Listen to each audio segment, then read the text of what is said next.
This is Geronimo Reader and I'm back with another video. And today we are going to continue our book, Thea Stilton and the Roman Holiday. So let's begin. Today we'll continue from chapter 6. Chapter 6, The First Stop. Now that they had the answer to the riddle, the Thea sisters were ready to officially begin the International Archaeology Games. Wait a minute, Nikki said quickly. Let's not forget what the professor said. Two of us have to stay here. You and I can stay, Nikki, Paulina proposed. Okay, Colette agreed. Pam, Violet, and I will get moving. The three mice jumped up from the table, eager to begin.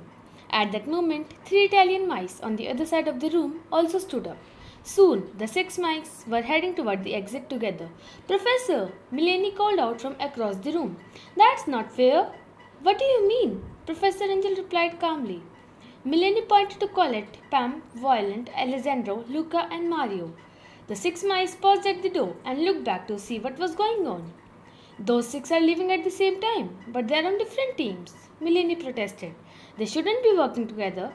That's true, Kirill agreed, nodding his head. Each group has to work independently. The Thea sisters were very surprised, but the professor just shook her head. There are no rules against collaborating, she explained. In fact, as long as there is no fighting or interfering, working together can be very important. Milene plunked back down in her seat, her arms crossed angrily. Then she turned to her teammates. Hurry up and find the answer, she barked. I'm not going to be the last to leave. Go ahead and good luck, the professor told the mice at the exit. So Colette, Pam, and Violet left the building along with the three members of the Italian team. You figured out the first stop, right? Colette asked them. It's the Imperial Fora, Luca replied. They were important public squares built during ancient times and you can still visit today. Julius Caesar built the first one and Trajan built the last. Exactly, Violet agreed smiling. We have three scooters and each one carries two passengers, Alessandro told them. Would you like a ride? Do you really mean that? Pam asked in surprise. That would save us a lot of time. Then it's settled, Alessandro said decisively. Come on, let's go. The Italians led the three mouselets toward the three scooters that were parked at the side of the road. Each one of them had an extra helmet under the seat. In a flash, the six mice were ready to go. Hold on tight, please, Alessandro told Violet as he stepped on the gas. A few moments later, they were weaving through the streets of Rome. Soon they had reached the Imperial Fora. Thank you so much, Pam exclaimed happily. We never would have gotten here so quickly without you guys. A scooter is the best way to get around Rome, Alessandro said. The traffic can be terrible. It may be quick, but it's not so great on the hairdo, Colette observed sadly as she removed her helmet. Meanwhile, Violet was mesmerized by the Imperial Fora. Wow, she exclaimed. What a sight! Alessandro asked. It's impressive, isn't it? What a beautiful city, Violet replied dreamily. It must be amazing to pass places like this every day. It is, he agreed. It's true what they say. Rome is really an open-air museum. Come on, Mario interrupted them. Let's not waste time chatting. Let's figure out what comes next. Chapter 7, The Mysterious Riddle. When the six mice got to the entrance to the fora, Orest was waiting for them. He handed each team a sealed envelope and wished them good luck. Then all six mice entered the site together. Luca pulled out the map of ancient Rome and tried to orient himself. So, that building over there was built during Caesar's time, he said, pointing in one direction. And over there is the Forum of Augustus, while the largest one over there is Trajan's. Violet and Alessandro were holding each other's envelope. Should we open them together? Yes, Violet agreed. Both envelopes contained the same question. Violet read the clue aloud. Here's a new riddle for you to solve. Around a bright center, tireless wheels revolve. Four wear rings and four are bare. Remove the last two. The answer is there. What does this have to do with archaeology? Mario wondered, confused. Maybe the riddle refers to people? Luca suggested. Someone who is bright and wears rings might be a queen, Colette mused. Why don't we all sit down and think this through carefully? Alessandro suggested. So the six mice sat in a circle and began to toss out ideas. Maybe they are kings listed in chronological order, Pam suggested. If you remove the last two, you would know which king. But Violet shook her head. I don't know, she pondered. I think the key is something else. Me too, Mario agreed. What if the riddle isn't talking about historical figures, but about something else? Maybe gears that turn? And if they're tireless, they're always spinning, Violet added.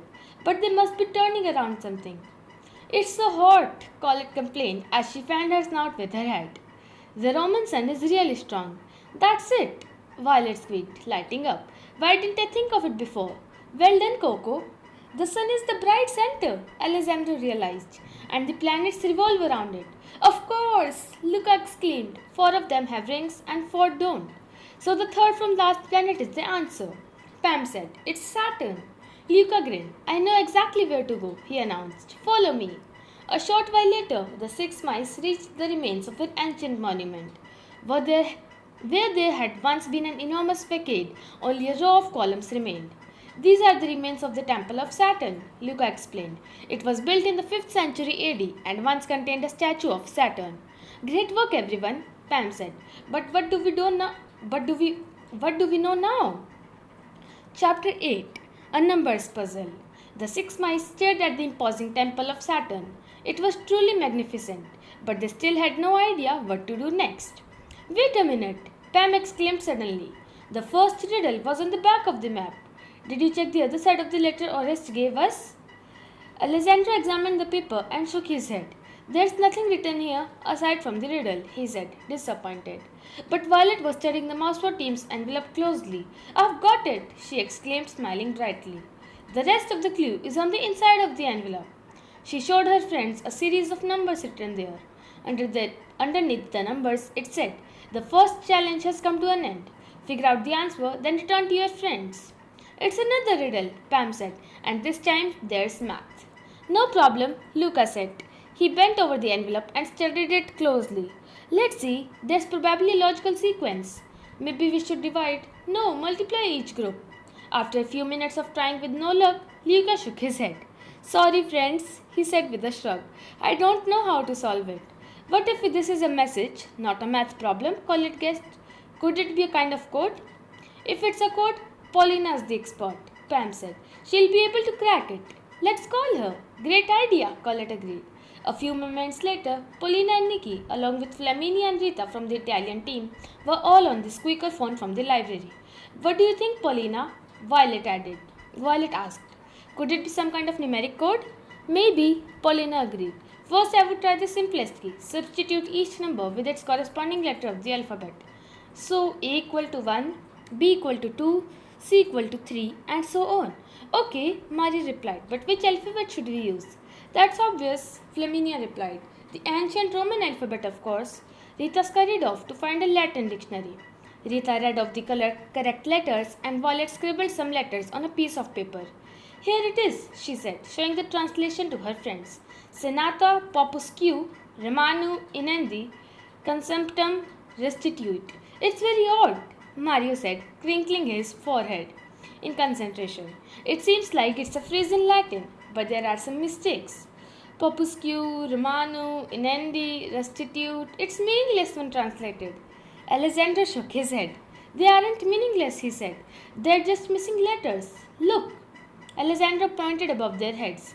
The temple's 8 columns had a Latin inscription on them that corresponded almost perfectly to the message. There are a few extra letters in the inscription, Alessandro said. I see what you mean, Colette agreed.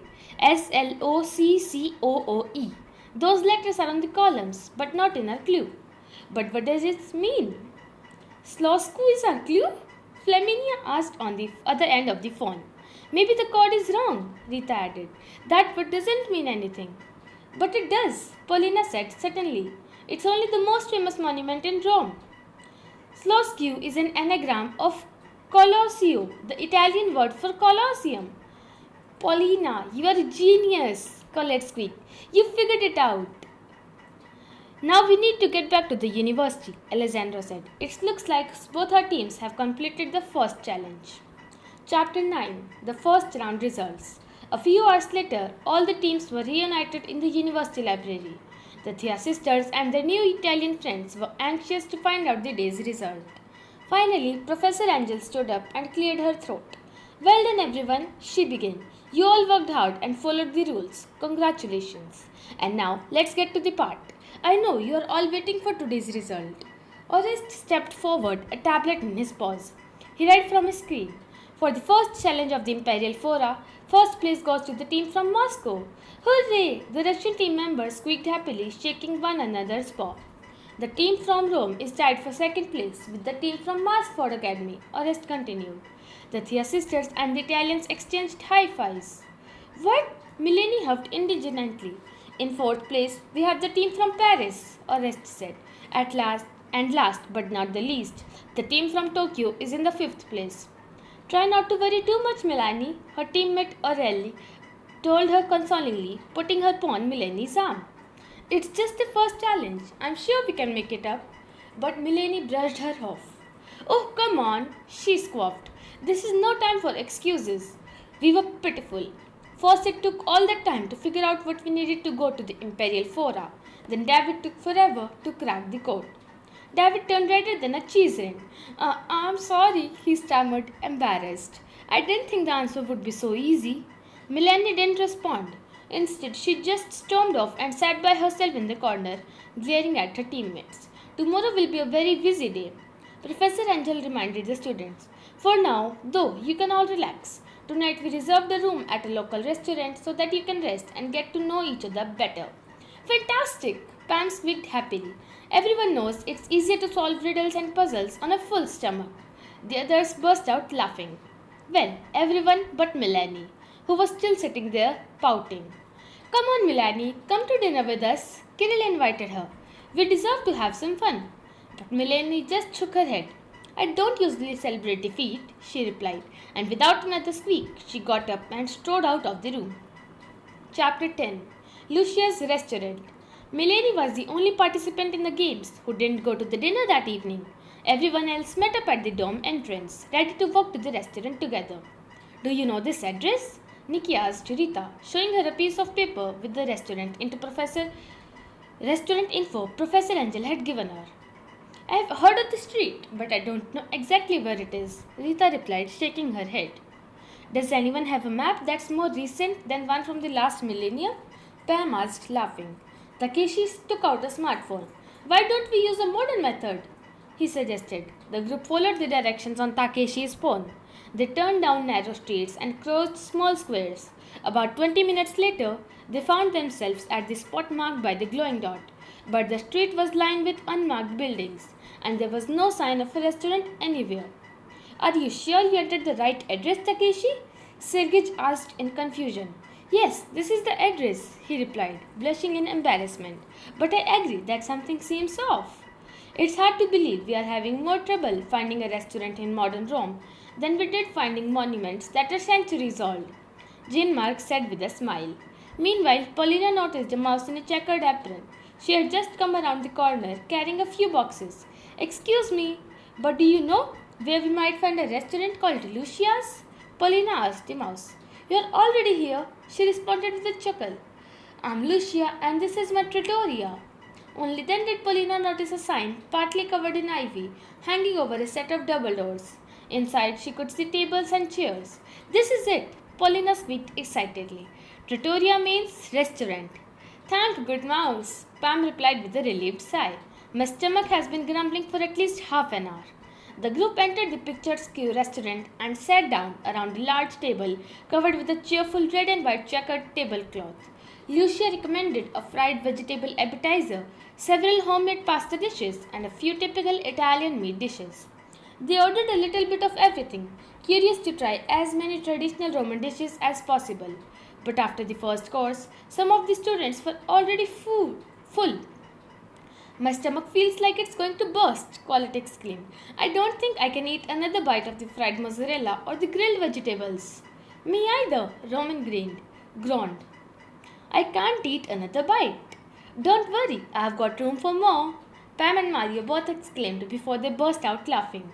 The dinner continued for hours, punctuated by laughter, friendly chatter, and lots of delicious food. After trying a few cakes and desserts that Lucia had made herself, the group decided to walk off their delicious meal with a stroll to the center of the city. I want to see the famous Spanish steps, Aurel said. Me too, Kirill agreed. This time we don't need a map, Alessandro said with a smile. I can take you there myself. The sun had set and a gentle breeze was blowing. What a lovely night! Colette remarked as she walked down a street lined with beautiful ancient buildings and charming shops. This road is called Via del Babuino, Luca explained, and there is the Piazza di Spagna. Look, Violet exclaimed, there are the Spanish steps. Can we climb up? Carol asked, pointing to the large staircase that led to the famous obelisk at the top. Of course, Flaminia replied. At the top of the stairs, some of the group began to take pictures while others sat down to enjoy the view. Are you enjoying the evening? Alessandro asked Violet. Violet nodded. This city is so incredible and unique, she said. It's like nowhere I have ever been. My friends and I are lucky to be here. It's great to be able to show you around, Alessandro replied. Nearby, the group was gathering to take a photo. Everyone was smiling happily. So friends, only this much for today. I had an extremely lovely time reading to you and I would like to read more. But now I have to end this video. So have a nice day, and if you like the video, subscribe to my channel to get tuned and get the latest updates about my channel. Soon we'll be starting another book after completing this book. So bye bye.